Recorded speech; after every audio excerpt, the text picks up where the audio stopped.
बिस्मिल्लाहिर्रहमानिर्रहीम। Dear students, उम्मीद करता हूँ आप सब लोग खैरियत से होंगे। स्टूडेंट्स, आज की इस वीडियो में हम एक्सरसाइज नंबर 7.4 का क्वेश्चन नंबर 7 सोल्व करने जा रहे हैं। क्वेश्चन नंबर 7 के दो पार्ट्स हैं, तो क्वेश्चन नंबर 7 की स्टेटमेंट पढ़ लेते हैं। वो कह रहा है, show the two first degree straight lines in x and y are coincident, perpendicular or neither when they are represented by following second degree homogeneous equations। तो मैं थोड़ा सा आपको स्टेटमेंट एक्सप्लेन कर देता हूँ। दो पार्ट्स गिवन है, पार्ट ए और बी। तो इसमें हमारे पास second degree homogeneous equations given है, और वो क्या कह रहा है, हमने शो क्या करना है, हमने ये शो करना है कि two first degree straight lines in terms of x and y variable आया कि वो कोइंसिडेंट हैं, परपेंडिकुलर हैं या नेदर केस है, मतलब ना कोइंसिडेंट है ना परपेंडिकुलर है, जब उनको हम in second degree homogeneous equation से रिप्रेजेंट करते हैं जो पार्ट ए और पार्ट बी में गिवन है। तो ये कंडीशंस कैसे चेक करनी है, कैसे पता चलेगा कि two first degree straight lines in terms of x and y variable coincident हैं, परपेंडिकुलर हैं, नेदर केस है। तो इसको हम स्टेप बाय स्टेप जो है वो समझते हैं, अप्लाई करते हैं डायरेक्ट क्वेश्चन के ऊपर। इस तरह आपको ये क्वेश्चन भी क्लियर हो जाएंगे और टाइम भी जो है वो सेव हो जाएगा। सो पार्ट ए में second degree homogeneous equation given है, x square plus 5xy minus y square equal to 0। अब जो जनरल फॉर्म होती है सेकंड डिग्री होमोजीनियस इक्वेशन की, वो होती है a x square plus 2hxy plus b y square equal to 0। अब आप ये जो पार्टिकल फॉर्म है और ये जो जनरल फॉर्म है, इन दोनों को कंपेयर कर लें और यहाँ से हम कोएफिशिएंट ए, कोएफिशिएंट एच और कोएफिशिएंट बी की वैल्यू जो है वो बहुत आसानी से फाइंड आउट कर लेते हैं। इन दोनों इक्वेशंस को कंपेयर किया तो आप देख सकते हैं कि जनरल फॉर्म में एक्स स्क्वायर का कोएफिशिएंट ए है और ये जो इक्वेशन गिवन है इसमें एक्स स्क्वायर का कोएफिशिएंट 1 है। दोनों के कोएफिशिएंट्स को इक्वेट करेंगे तो ए की वैल्यू हमें यहाँ से पता चल गई 1 है, और एक्स वाई का कोएफिशिएंट 2h है जनरल इक्वेशन में, और यहाँ इस पार्टिकुलर इक्वेशन में एक्स वाई का कोएफिशिएंट 5 है। सो 2h को 5 के इक्वल पुट कर दिया तो यहाँ से h की वैल्यू 5/2 आ गई। सिमिलरली आप देख सकते हैं b की वैल्यू जो है वो -1 है। तो अब एक इंपॉर्टेंट कंसेप्ट है वो आपने मेमोराइज कर लेना है, याद रखना है इस क्वेश्चन नंबर 7 को स्पेसिफिकली सोल्व करने के लिए। Angle between two straight lines वो होता है tan theta equal to under the root a square minus AB divided by a plus b। ये जो है एंगल होता है स्ट्रेट लाइंस के दरमियान, उसको फाइंड आउट करने का ये फार्मूला है बेसिकली।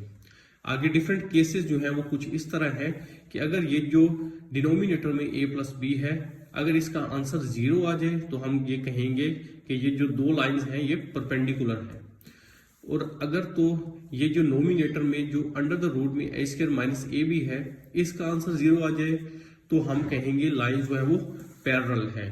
तो अगर ये दोनों केसेस ना हो, मतलब फिर हम ये कहेंगे ये जो लाइंस हैं नेदर पैरेलल है ना परपेंडिकुलर है।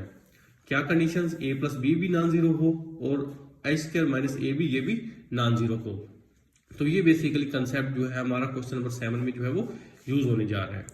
तो चूंकि हमने एंगल फाइंड करना है बिटवीन टू स्ट्रेट लाइंस, तो tan theta equal to under the root a square minus AB divide by a plus b। अब a, b और h की वैल्यूज हम फाइंड आउट कर चुके हैं तो वो यहाँ पे पुट कर दी है। h की वैल्यू 5/2 है, 5/2 को होल स्क्वायर तो ये 25/4 हो जाएगा, और a की वैल्यू 1 है और b की वैल्यू -1 है। सो 1 इंटू -1 -1 और माइनस प्लस 1 हो गया, और यहाँ डिनोमिनेटर में a 1 है, b -1 है, तो 1 -1 0। तो some non zero number divide by 0 जो है वो इन्फिनिटी होता है, और जब आप tan इनवर्स इन्फिनिटी करेंगे तो आपके पास एंगल जो है वो 90 डिग्री आ जाएगा।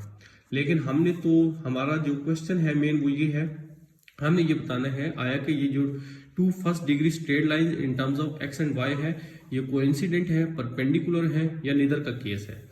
तो जो हमने यहाँ पे कंडीशंस डिस्कस की थी तो आप इसमें देख सकते हैं, यहाँ पे जो डिनोमिनेटर में a प्लस बी है, चूंकि इसका आंसर 0 आया क्योंकि a की वैल्यू 1 थी और b की वैल्यू -1 थी, चूंकि a प्लस बी 0 है तो ये वाला केस बनता है, लाइन जो है वो परपेंडिकुलर है। तो pair of straight lines are perpendicular because a plus b जो है वो उसका आंसर जो है वो 0 आ रहा है। तो यहाँ हमारा पार्ट ए जो है क्वेश्चन नंबर 7 का कंप्लीट हो जाता है। उम्मीद है आपको ये कंसेप्ट क्लियर हो गया होगा। अब सेम कंसेप्ट जो है हम पार्ट बी के ऊपर अप्लाई करेंगे, फिर आपको ये वाली जो थ्योरी है और जो कंसेप्ट है फर्दर क्लियर हो जाएगा। स्टिल अगर आपको कोई क्वेश्चन हो तो आप कमेंट सेक्शन में हमें ज़रूर बताएं। अब पार्ट बी में जो हमारे पास सेकंड डिग्री होमोजेनियस इक्वेशन है वो है 2x² minus xy minus y square equal to 0, और ये जनरल फॉर्म है सेकंड डिग्री होमोजेनियस इक्वेशन की। अगेन इन दोनों इक्वेशंस को कंपेयर कर लेते हैं ताकि हमारे पास कोएफिशिएंट्स a, कोएफिशिएंट h और कोएफिशिएंट b की वैल्यू जो है वो आ जाए। जब इनको कंपेयर किया तो a की वैल्यू जो है 2 मिल गई हमें, और 2h इक्वल टू -1, तो h यहाँ हमारे पास -1/2 आ गया, और सिमिलरली b की वैल्यू जो है वो -1 है। अब जो एंगल बिटवीन स्ट्रेट लाइंस जो है वो tan थीटा से हम रिप्रेजेंट करते हैं, और वो इक्वल होता है √h² minus ab divide by a plus b। h की वैल्यू -1/2 पुट कर दी और इसका होल स्क्वायर कर दिया, माइनस साइन, a की वैल्यू 2 है और b की वैल्यू -1 है, और यहाँ डिनोमिनेटर में a की वैल्यू 2 और b की वैल्यू -1। अब ये -1/2 को होल स्क्वायर किया तो ये 1/4 बन गया, और ये माइनस माइनस प्लस 2 हो गया। 4 यहाँ पे जो है एलसीएम आ जाएगा, और यहाँ पे जो है जब इसका अंडर रूट आप खत्म करेंगे तो 2 रह जाएगा, और यहाँ अंडर रूट में 1 + 8 9, अंडर रूट जब खत्म किया तो 3 आ गया। सो tan थीटा हमारे पास 3/2 आ गया।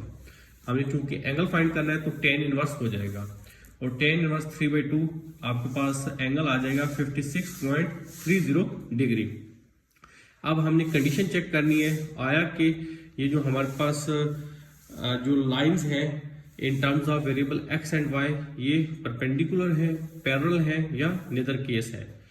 तो उसके लिए जो है डिनोमिनेटर की जो कंडीशन है जो भी हमने पार्ट ए में डिस्कस की थी उसको चेक कर लेते हैं कि a प्लस b का आंसर 0 है, या ये जो h² माइनस ab है अंडर रूट में इसका आंसर 0 है, या ये दोनों केसेस नहीं है। तो इस चीज को, इस कंडीशन को हम अब चेक कर लेते हैं 1 बाई 1। आप देख सकते हैं a प्लस b, a की वैल्यू 2 है और b की वैल्यू -1 है, तो 2 - 1 1, इसका मतलब है a प्लस b का आंसर 0 नहीं आ रहा है, ये 1 है। तो ये लाइन जो है हमारे पास पैरेलल परपेंडिकुलर नहीं है। अब सेकंड कंडीशन लगा लेते हैं h² माइनस ab, आया इसका आंसर 0 है या नहीं है। अगर इसका आंसर 0 है तो लाइन जो है वो पैरेलल होंगी, अगर 0 नहीं है तो लाइन जो है वो पैरेलल भी नहीं होंगी। तो h की वैल्यू -1/2, इसको होल स्क्वायर, -2 × -1, सो 1/4 प्लस 2। आप एलसीएम भी ले लें तो ये आंसर जो है वो 0 नहीं आता, ये नॉन 0 आता है। सो ये हमने कंक्लूड किया कि लाइन जो है नेदर पैरेलल है ना परपेंडिकुलर है। सो ये नेदर का केस है। तो स्टूडेंट्स यहाँ पे हमारा क्वेश्चन नंबर 7 कंप्लीट हो जाता है। अगर आपको कोई क्वेश्चन हो तो कमेंट सेक्शन में ज़रूर बताएं। हमारे चैनल पे नए हैं तो चैनल को सब्सक्राइब कर दें, और वीडियो पसंद आए तो वीडियो को ज़्यादा से ज़्यादा लाइक शेयर कर दीजिएगा। नेक्स्ट वीडियो में हम क्वेश्चन नंबर 8 को सोल्व करेंगे, और वो क्वेश्चन लास्ट क्वेश्चन है इस एक्सरसाइज का। अपना बहुत ख्याल रखिएगा, मिलते हैं नेक्स्ट वीडियो में, तब तक के लिए अल्लाह हाफिज़।